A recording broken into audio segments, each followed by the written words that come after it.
A Maiden's Voyage by Rosie Goodwin, narrated by Charlie Sanderson.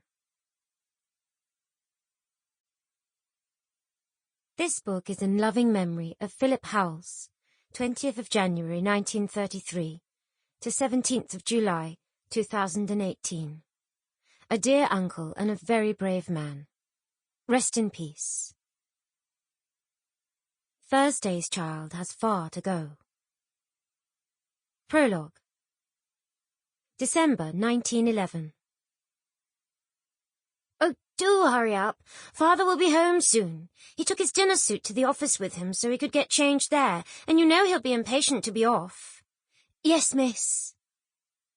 18-year-old Flora was suddenly all fingers and thumbs as she tried to pile her young mistress's hair on top of her head in loose curls. But the faster she tried to do it, the more the curls escaped.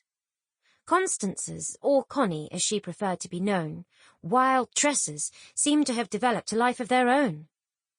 Connie had only recently adopted this style, saying that it was more sophisticated and made her look older, but Flora hadn't mastered the art of getting it quite right yet.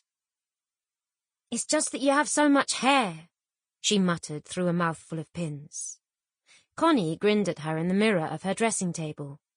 "You're a fine one to talk," she said. And she was right, for Flora's hair was just as long and thick as her own, although not quite so curly. In fact, the girls were very similar in looks in many ways. They were both of much the same height and build, with long dark hair, but where Connie had deep blue eyes, Flora's were a warm brown colour. They were very close in age, too. Connie had just celebrated her 18th birthday, while Flora would be 19 the following March. Connie supposed that was why she had managed to persuade her father to let Flora be promoted from general maid to her own personal maid, and she had never regretted it.